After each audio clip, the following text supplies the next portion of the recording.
Jokes बघा प्रेमाने आणि हसा. दोन जिवलग मैत्रिणी गप्पा मारत होत्या. पहिली, अगं तुला सांगू, काल भलतीच गडबड होता होता वाचली. दुसरी, का गं, काय झालं? पहिली, अगं मी देवळात गेले होते. मी देवापाशी मागणार होते की यांचे सगळेच त्रास कष्ट काढून घे म्हणून. दुसरी, मग त्यात काय? पहिली, पटकन लक्षात आलं आणि थांबले. म्हटलं मलाच उचलायचा देव. आयुष्यात एक गोष्ट नेहमी लक्षात ठेवा, तुमचे डोळे पुसायला खूप जण येतील, पण नाकातला शेंबूड पुसायला कुणीही येत नाही.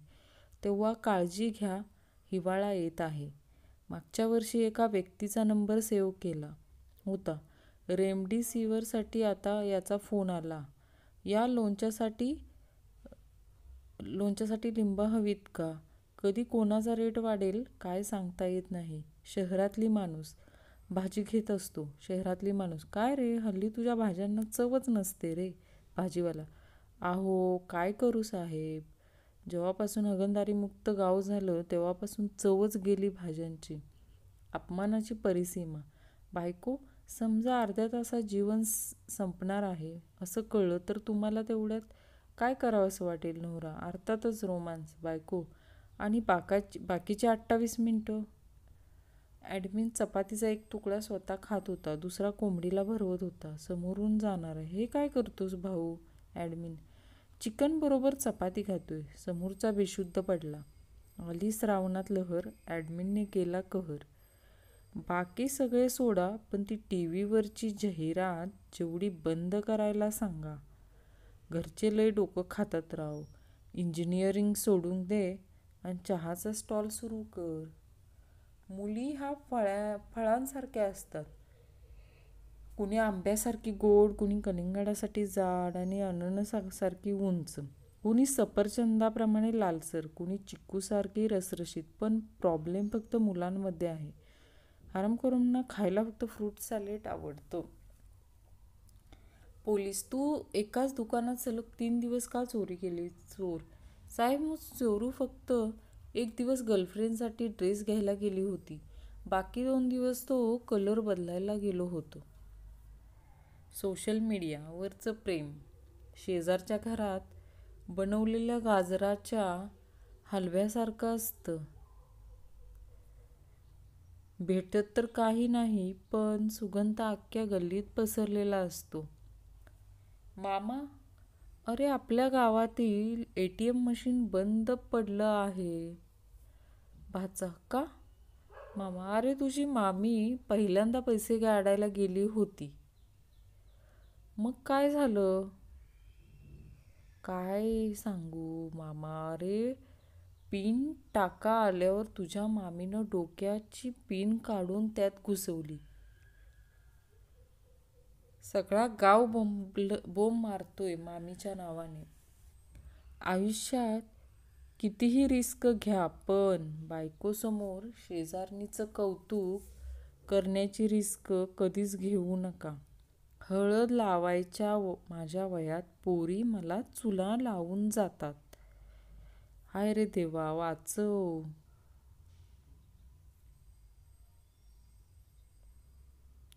माणूस 3 गोष्टी कधीच लपवू शकत नाही.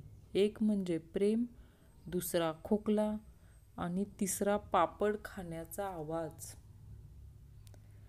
जी आहे मनात तीच येणार माझ्या घरात, आणि जुन्या आयटमच्या दारापासून काढणार आपली वरात, आणि ते पण अगदी जोरात.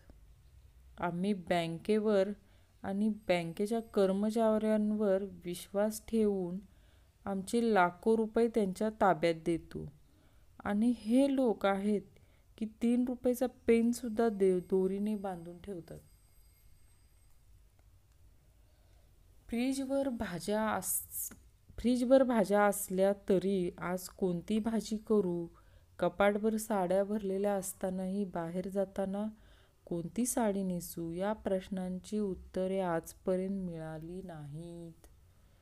बायकोच्या पैंजणमध्ये खूप मोठी जादू असते.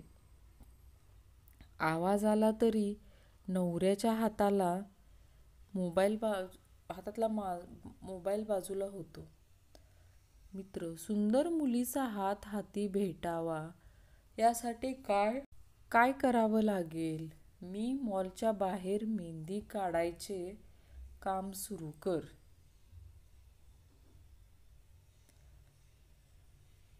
अजून एक मुख्यमंत्री करा, म्हणजे 3 शिफ्टमध्ये काम करतील. एक MIDCतला कार्यकर्ता. लफडे करा, पण एवढेही करू नका की लग्नासाठी पोरगी पाहायला गेल्यावर पोरगी म्हणेल की अय्यो, हे तर माझ्या मैत्रिणीचं पिल्लू आहे. वडिलांनी व्हॉट्सअप इन्स्टॉल केलं आणि मुलाला मेसेज पाठवला. वडील, मला जोक पाठव. मुलगा, मी आता अभ्यास करतोय. वडील, आणखीन एक पाठव मग. आत्ताच्या वयात मुलींचे हृदय तुटत आहे. त्या वयात आमच्या अप्सरासारख्या पेन्सिल तुटायच्या राव. प्रेम आणि डाउनलोड हे कधीही अपूर्ण सोडू नये, कारण पुन्हा सुरू करणे खूप अवघड होते. ज्यांचे पुण्य अपार असते त्यांच्या बायकोचे माहेर किमान 300 किलोमीटर दूर असते. समस्त स्त्री वर्गासाठी जेवताना नवऱ्याने लोणचे आहे का विचारले तर समजावे, भाजी बोंबलली आहे, पण मनात खूप खुश व्हा, कारण त्यांची सांगण्याची हिंमत होत नाहीये, म्हणजे आपला दरारा अजूनही तसाच आहे. राग आल्यावर बायका नवऱ्याशी बोलत नाहीत. ते ठीक आहे, पण त्या भांडी का आपटतात? कारण भांड्यांवर नवऱ्यांचं नाव असतं. बायको, तुम्हाला एक विचारू?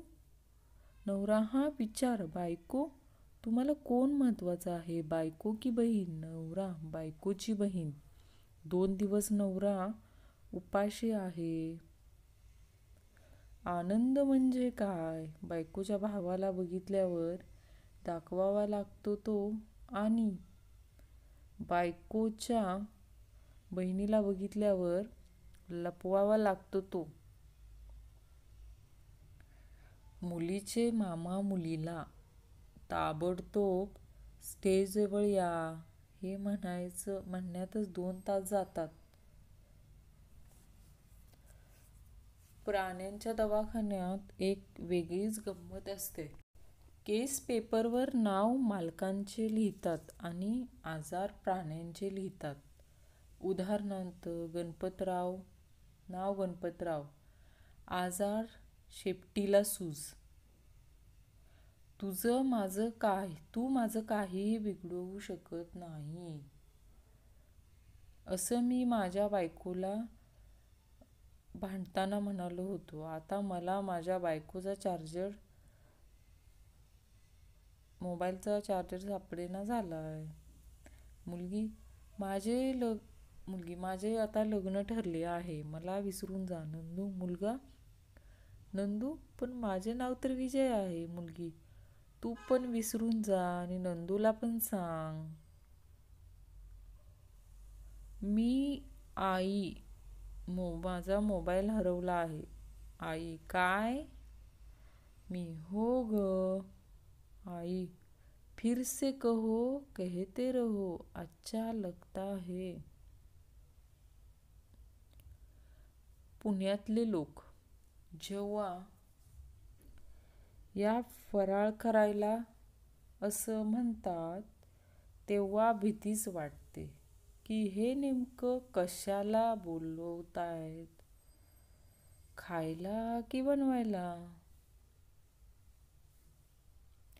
काल माझ्या एका मैत्रिणीचा व्हॉट्सअप स्टेटस मला फार आवडला. तो असा, एखादी मुलगी आवडत असेल तर तिला डायरेक्ट सांगून टाकावं, उगाच ॲम्ब्युलन्ससारखं वा वा वा करत बसू नये प्रत्येक पोस्टला पाहुणे. काय रे, तू मोठा झाल्यावर काय करणार? गण्या, काही नाही. पण कुणाच्या घरी जाऊन असे फालतू प्रश्न विचारणार नाही. सिंगल आहेस काय तू? नाही रे, एक भाऊ व एक बहीण आहे मला. माफ कर ताई. मला तू